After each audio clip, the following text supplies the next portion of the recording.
put you over and play well. So watching film and preparation is something that Michigan does well, and something I'll take with me to the next level. Thank you. Good luck during the process. Thank you. The next question here is from Owen Klein. Hey, Kwity. There's been a lot of comparisons, specifically Emmanuel Ogbah and Brandon Graham. How do you feel about those? And are there any other pass rushers in the league that you kind of model your game after? Yeah, so I actually got that a couple of times, and I think I'm kind of like built more like Brandon Graham, like stature wise. But for me, like this offseason, I watched a lot of Yannick Ngakoue to kind of do that cross chop move that he does. So that's someone who I watch. I watch a lot of Aaron Donald because I played throughout the D line. I played nose. Sometimes I played 3 tech. So watching some interior guys like him kind of helped me with my game. Next question is from Chris Breiler. Hey there, Kwity. So I'm just kind of, looking back at your journey to, not just to Michigan, but now you're on the verge of, the NFL draft. I'm just curious, you immigrate to the United States, I think when you were 6 months old, and kind of what emotions are going through your mind right now as you're on the verge of this, this big life transition into the NFL. At times, like when I start thinking about it, like my heart starts to beat fast just because like when I was in middle school, like I always like dreamt like, man, I can't wait I will hope I get the chance to go and play in the NFL. And even though those chances were very small, like coming from Rhode Island, like you don't see anybody go and get drafted first round or playing college football at a high level and stuff like that. So for me, it was all a dream up until I'm here now. And now I'm looking back like, man, like it's wild. And I have a wallet that I had since I was in 6th grade. And in my wallet, I wrote when I was in 6th grade, a couple quotes. And every day I'll pull that quote out. I'll pull it out and I'll read those quotes and I'll be like, man, like I wrote this when I was in 6th grade and now I'm accomplishing everything that I wanted to accomplish. So it's unreal at the same time, but I worked to get here. So yeah, it feels good. And if I could, just one follow-up, I mean, with that in mind, how much did your experience at Michigan, prepare you for this moment? I feel like Michigan prepared me well. Coming here, seeing different schemes in our defense and just doing a lot of stuff kind of prepared me well going into my meetings with the teams. When they teach me their defense, I can pick up on it fast just because how fast we roll with our defense and how fast you need to adjust on the fly. So being able, for me, being able to pick up on our defense really fast and learn the playbook really fast is kind of what teams like. Our next question here is from Nick Coit. Thank you, David. Hey, Kwity, how are you? I'm doing all right. How are you? A lot of Rhode Island guys in here. You're taking over, man. You're taking over. Hey, you were just mentioning, the fact that there's not a lot of guys from Rhode Island that have heard their name called in the draft. Have you had a chance to talk at all with Kenny Yeboah and conversing with him, another guy that's got Providence roots and, what have those discussions been like?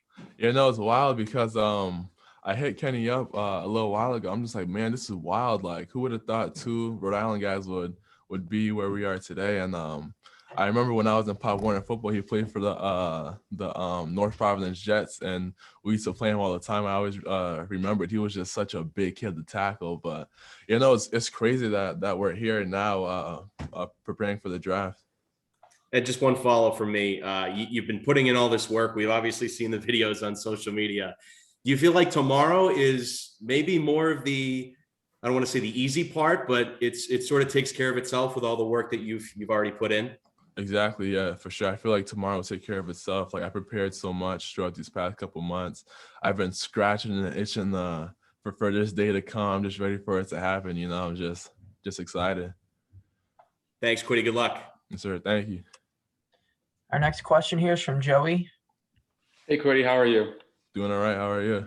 I'm good. So, as a senior in high school, you originally committed to Boston College, but then later decommitted and attended Michigan. So looking back at that decision, why was Michigan a good fit for you? For me, when I committed to Boston College, I committed to Don Brown.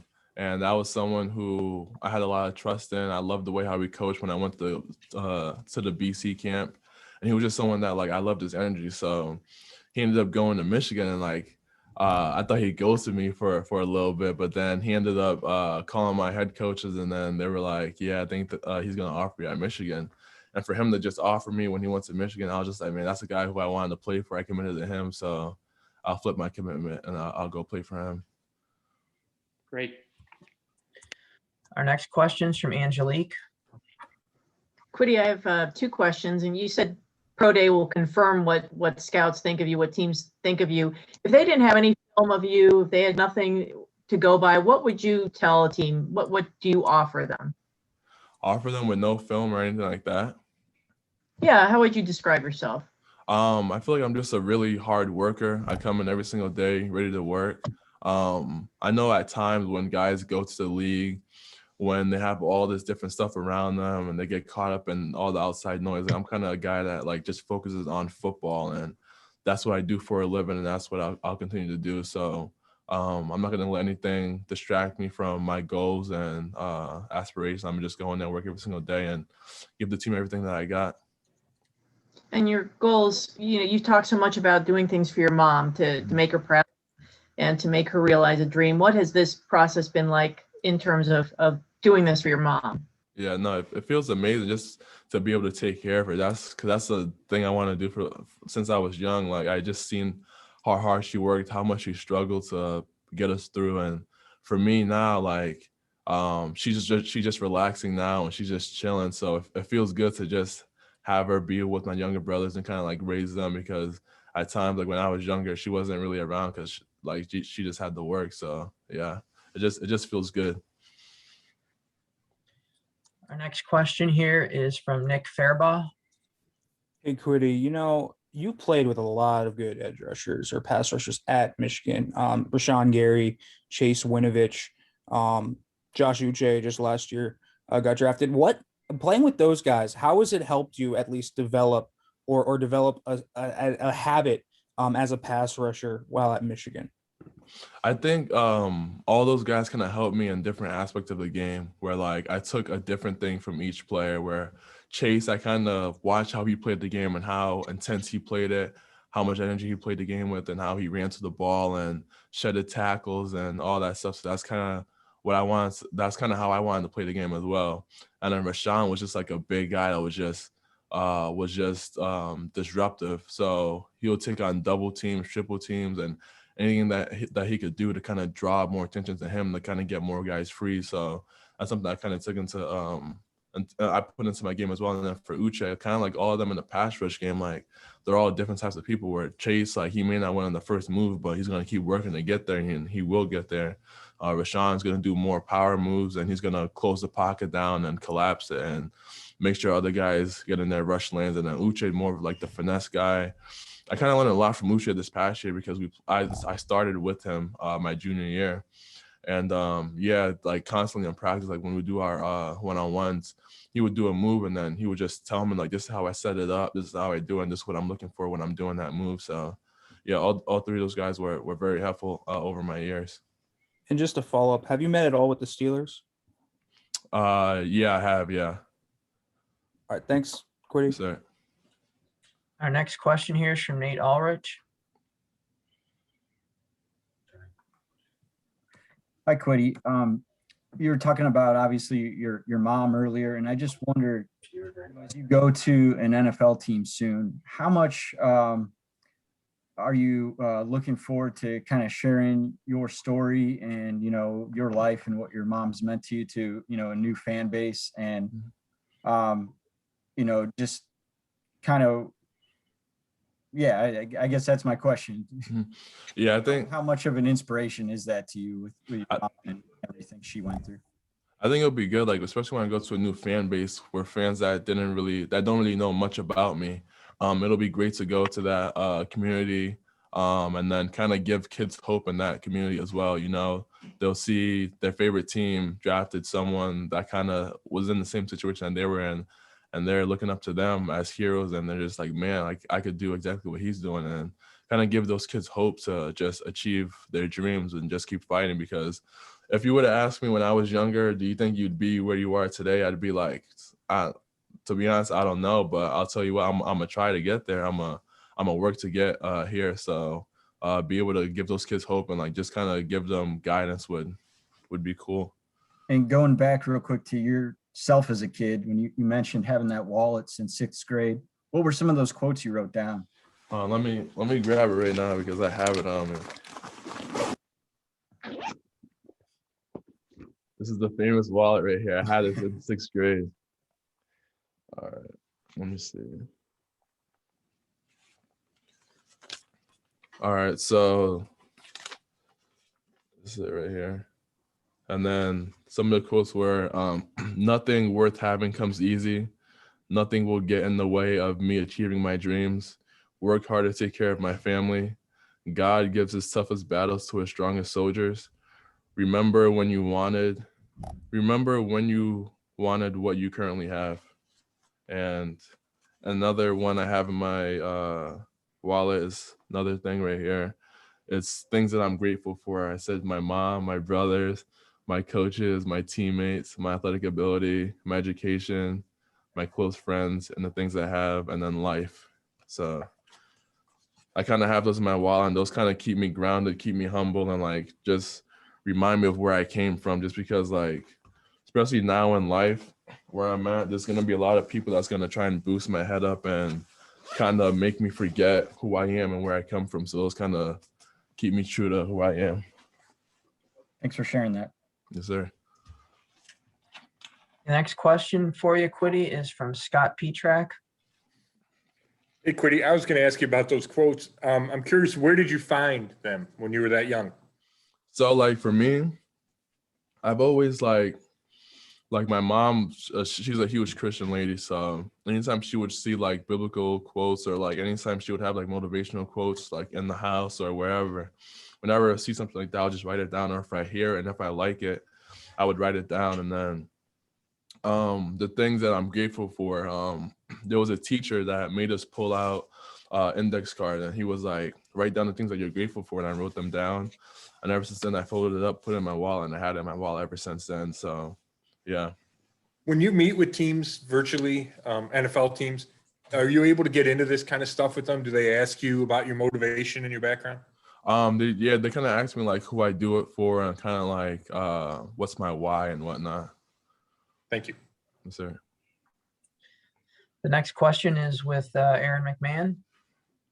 Kwity, kind of going off that same thing, what's been the message from your mom during this whole draft process? Has she said anything to you that's kind of stood out to you?